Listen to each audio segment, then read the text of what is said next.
Hey everybody, welcome to this episode of Sustainable Stace. Today we're going to talk about how healthy soil, just like healthy people, loves vacations and cross-training. Stay tuned. I'm Stacy Taves. For me, healthy food and sustainability are totally connected. You can grow it yourself. Nature is generous. So as I mentioned in the intro, guys, I want to talk about how vacations and cross-training are very great, not just for people to be healthy, but also for soil to be healthy and abundant. I want to give you a few examples of what that looks like. In terms of vacations, we would call that for gardening or for farming fallow time, when it gets to take a rest and recover. And cross-training, we'd probably call it crop rotation, where you vary and mix up the crops you grow season to season so that your soil has time to recover and rejuvenate as well. So I just want to give you a few examples of what I've done in this beautiful little garden bed right here. This garden bed's small enough so that I can reach into the middle from either side. I never step in it, so that way the soil is never compacted. And as you can see, if I get my way, my soil is never going to be exposed either. I'm always trying to keep it covered. That's the biggest way for soil to get a vacation, is to keep it covered so it's resting. It doesn't feel stressed in any way. Now, last season, just note first before I say that, note this little drip line here. Last season, I had pole beans growing on this side of the bed, and now you can see I've got pole beans growing on that side of the bed. Anything in the legume family, peas or beans especially, do a great job of building soil's health because they put nitrogen into the soil. Potatoes can also be very good at loosening up soil and making it more healthy.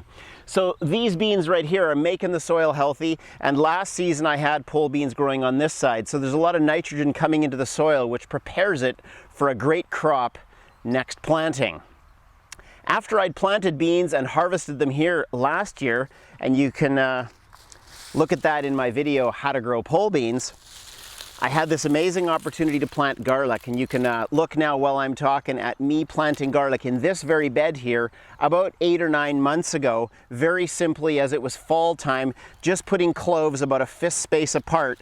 And I just finished harvesting about 6 weeks ago 3 bundles of garlic this size just from this row. And this row is only 2 arm lengths long for me. It's like 3 or 4 meters long. Tremendous garlic, much of it's bigger than a golf ball size. Beautiful hardneck stuff, red Russian. Now, after having had the pole beans grow there and then the garlic grow there, what did I do? I took a whole wheelbarrow full of the compost that I'd built and I layered it on top of the soil that was here, and then I immediately covered it up.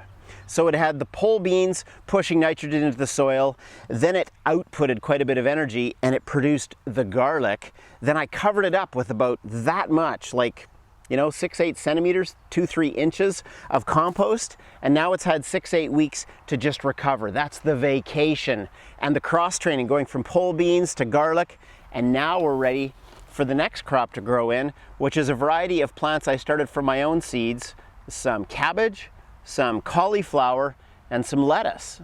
So now along this drip line, I'm going to put in the next cross-training regime of these different greens. And as it's quite a warm time right now in late summer, and I want these for fall and for winter, the shade of the pole beans is going to keep that intense daytime sun and heat from these guys until they get further established. And then they'll keep on growing long after the pole beans are harvested. So let's get down to that business now that we've covered the topics of your garden soil, going on vacation, and cross-training. I think the thing that inspired me about this video today, guys, that I was out going for my morning ride. I'm still in my cycling jersey, but no, most mornings I go running. Some mornings I swim, some mornings I lift weights. And that's what I mean by cross-training, if that term doesn't really make sense to you. It's just the idea of mixing up your physical activities so that your body and your muscles are always getting a little bit of a surprise, a hiccup in their habits, so to speak, so that they're always getting, what's coming next? And I think when your garden soil gets the opportunity to go, like I've talked about, from beans to garlic to greens, there's going to be all sorts of opportunity for your garden to really take on a whole new level of productivity. So I've got the greens ready to transplant in. I've got the fertilizer ready to go here, and I'm going to get busy now here and just let out the drip line and see where the drips are, and then alternate plant the different greens along here, fertilize them, and they'll be ready for a fall crop. So here we roll. Let's do this. I'm going to activate the water line so I can see where the water droplets are coming. And I'm going to pull back the coffee sacks just enough so that the soil's exposed sufficiently to do the transplanting. And that way as much of it as possible remains covered and protected.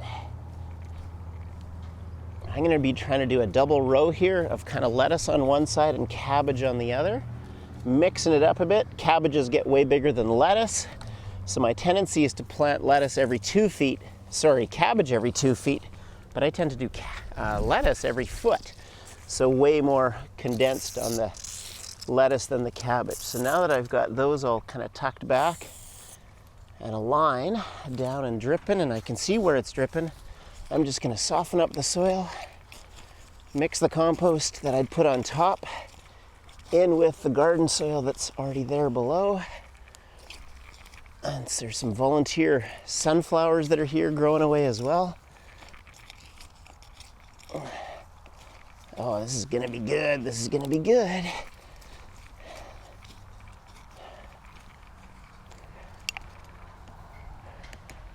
Okay.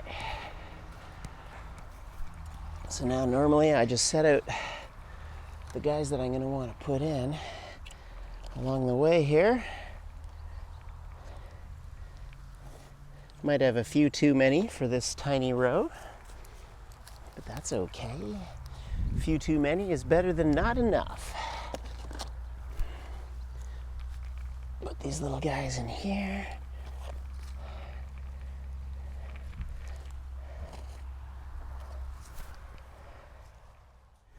So all I've done is an overview so far, guys. I've just quickly pulled back the coffee sacks to expose the drip line, and I've turned the drip line on so I can see every 30 centimeters or every 12 inches where the drips are. And I've alternately spaced the lettuce and the cabbage cauliflower starts. The cabbage cauliflower tends to be a bit bigger, so I usually give that a 2-foot spacing, but in between each cabbage cauliflower plant, I'll put a handful of different lettuce plants as well to really fill in the row. So the soil will remain mostly covered. That's the vacation, keep it recovering and restoring all the time. And then we'll mix up the different veggies that are being fed from the healthy bean plants right next door. Plus we're gonna put some organic fertilizer as I referenced earlier, and that's part of that cross training. So there's a variety of different plants working together and synergizing their goodness. Now we're gonna go ahead and plant this little beauty of a row.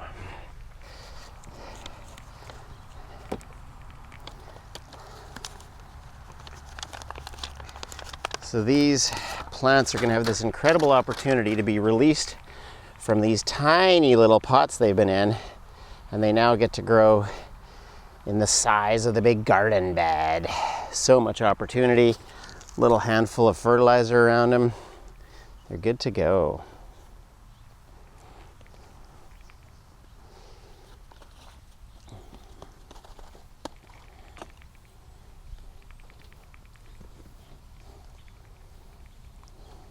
I'm going to plant them kind of deep so that the moisture retention is going to be easier for them.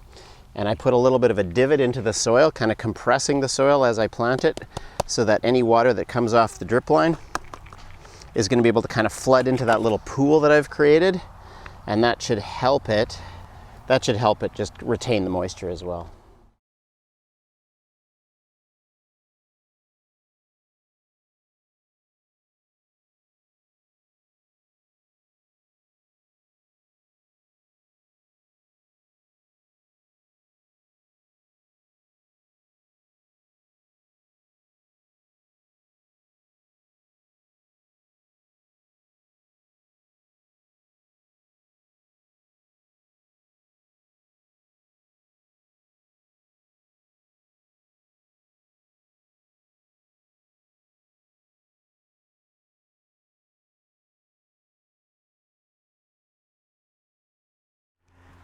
Okay, so the last thing I'm going to do along here is basically, well, I'll just back up a second. These are all the containers I have left here, and the planting spacing I've done really tight. Every foot, every 30 centimeters, there's either a cabbage or some type of lettuce. Now what I'm going to do, because everything's been planted quite deep and everything's at a drip spot, and everything's got a handful of organic fertilizer around it. Now you can see I'm going to do my very best to completely protect the soil around these plants so no weeds can encroach on them, taking away their nutrition or choking out their energy. They're in the shadow of these beans here, so that should keep them on these hot summer days from getting quite as much direct heat as if they were just in an open spot. And as they're on a drip, I just have to give them, you know, that drip rolling. But for the first watering, to get the fertilizer stimulated inside the soil and to wash off the leaves, I'm going to do an overhead hand water. Just do a little bit of hand water in love. Get all that organic fertilizer starting to dissolve into the soil so that everything that's in here gets max nutrition from the healthy soil and the fertilizer right out the gate.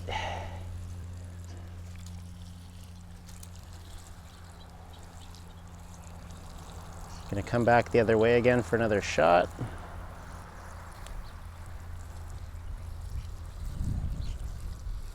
Nice. How awesome has that been, guys? Vacations and cross-training for the garden. We've shown you how we've walked through growing pole beans here, to growing awesome garlic here, to planting new starts coming into the fall. So there's 3 different crops growing over a 12-month period in this one row with drip irrigation and the soil completely protected, pumping out the mega produce right here. How awesome is that? Guys, thanks for watching this episode of Sustainable Stace. If you haven't already subscribed, just cruise down there and click on it and subscribe, and you'll keep getting more great resources that are hopeful, helpful, and healthy. Until next time.